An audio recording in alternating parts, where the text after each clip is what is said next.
to this week's episode. I'm Paula Williams. I'm John Williams. And we are ABCI, and ABCI's mission is to help you folks out there in the aviation world sell more of your products and services. So I got a question. Okay. What's this? What's this? Hi. That's just hi.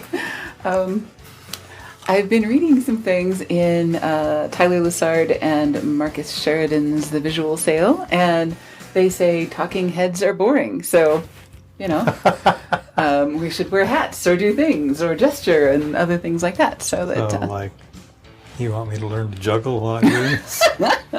That would help. Cool. Not me. Okay. So this week's episode will hopefully be exciting enough, even if this is talking heads. And that is, we've been asked a lot about what should I include on my website.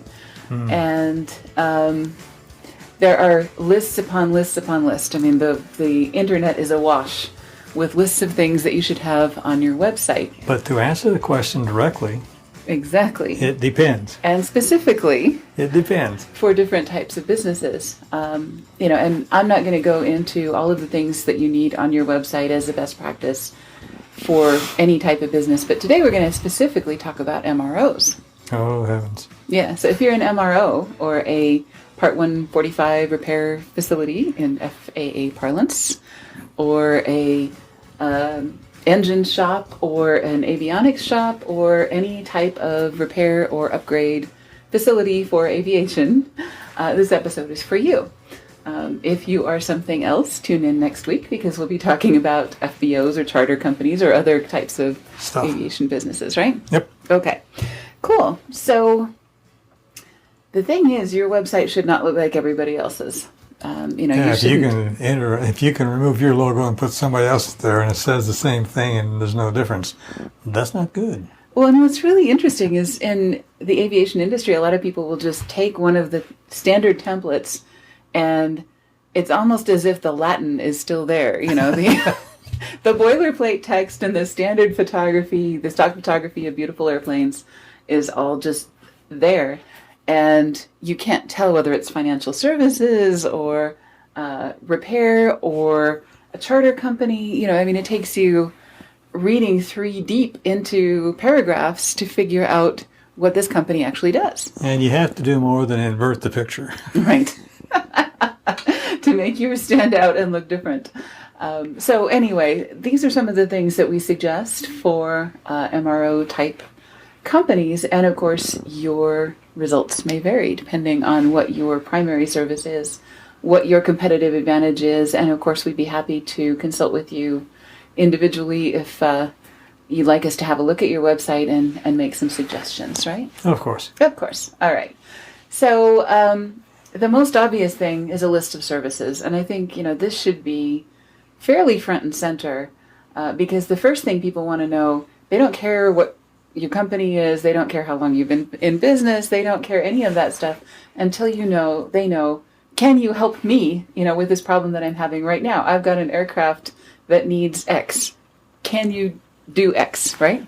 Yeah, and there's an example of a particular airport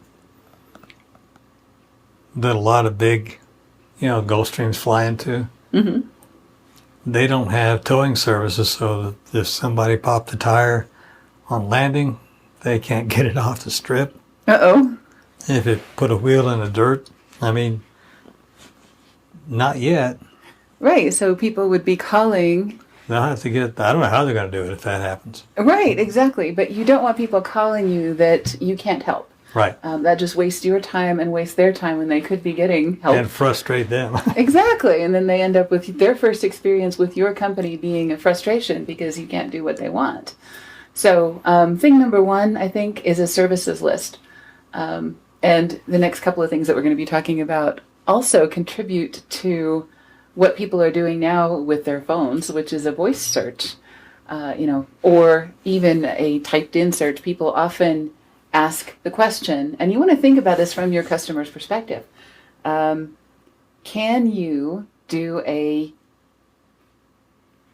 radial engine overhaul somewhere in Iowa on a vintage aircraft, So, that's the three things that I want to know. So you want to think in terms of those three things.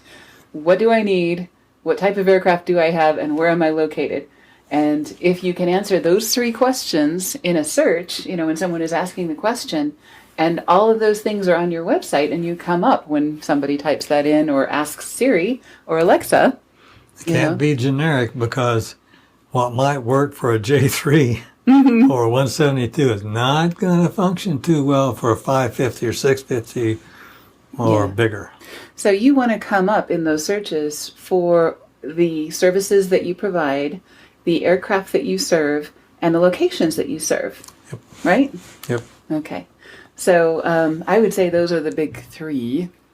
And we're probably going to narrow it down. We're going to give you a whole list of stuff, and then we're going to sum up at the end in terms of, what are our top three favorites, right? Because, you being the target market would probably have a different and possibly better interpretation. I can't than really would. be the target market because I don't own a 550. Oh, that's true. Yeah. Everybody has a different target market, but you can put yourself in the feet of one because you've had those kinds of clients, right? Yeah, that's true. So, okay. Another thing that you may want to have on your website is a booking form, where people can enter, here's what I need, here's when I need it, have a list of questions. Do you also need this and this and this and this? And then when they come in, you're 100% prepared. You've got all the parts ordered and you're all set once they complete that form. Or if they're in flight, if you've got some sort of phone number that's on a person responds to 24 hours, Yeah. then that'd be even better. Right. That was another thing that we came up with, is an emergency response number that is answered by a human being. And in a lot of cases, you're going to want that to be 24/7. Yep. Depending on where your location. Right. And, if you don't have people in your office 24/7, you can have an answering service where a human being answers the phone 24/7. These things happen these days. And, it's just so reassuring to have somebody pick up the phone and be able to talk to you intelligently about what your problem is and what your likelihood is of getting some help. You don't want to get hung up in a phone tree at 30,000 feet on your way in with an engine out. Right? Exactly. And you don't want to be stuck roaming around websites and things like that. Sometimes you just want to talk to a person. Yes. So, and especially, a lot of our demographics are like John. They are guys, they are over 30. They are, in that demographic where they want to just talk to somebody and they want to just hit a button on their phone.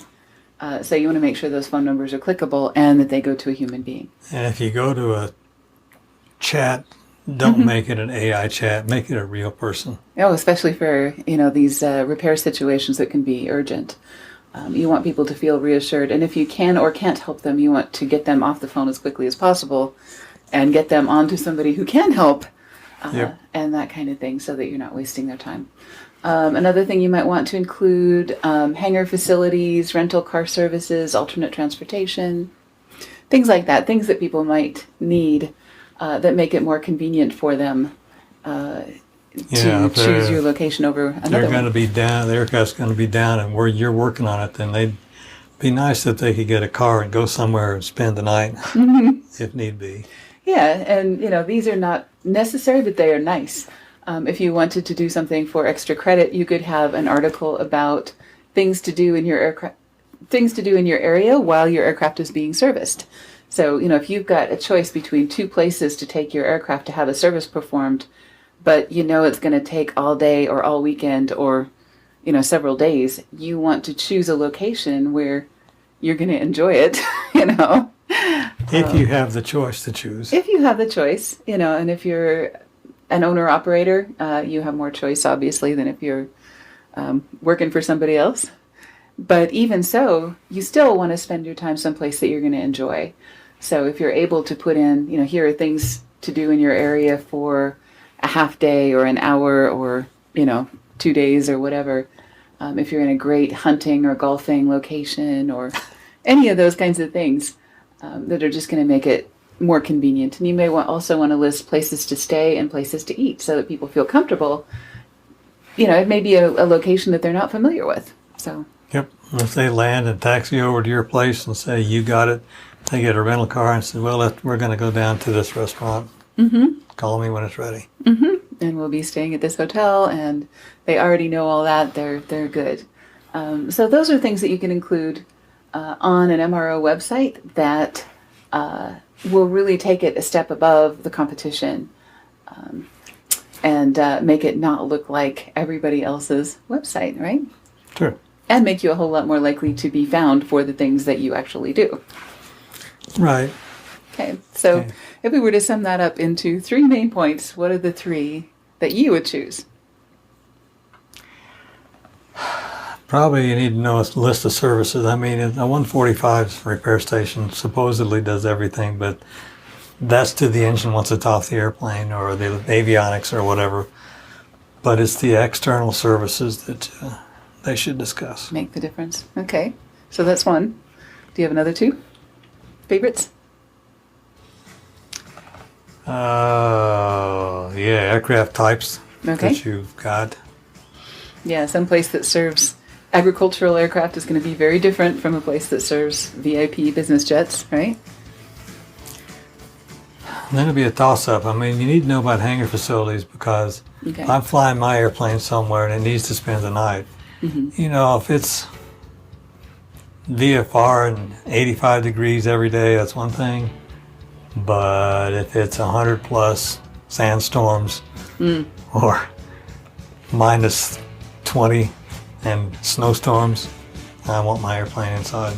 Yep, that is a very expensive asset to be hanging out in the weather if there is weather that's to speak of. So, okay, so your top 3 for an MRO would be a service list, aircraft types, and hangar facility availability, right? Yep. Okay, cool. Well, there you have it. Those are the 3 most important things for an MRO website. And if you need help with your website, we are offering free copywriting through the end of August. 3 hours of free copywriting when you do a website refresh and you begin before the end of August, because we have some new writers. Yes, we do. Which is really cool for us and also a great deal for you. And anything that is written for your website, of course, gets edited and approved by the rest of us. So anyway, it's a great opportunity if you are looking to have some work done. Thanks for joining us, and see you next week. Stay safe and happy.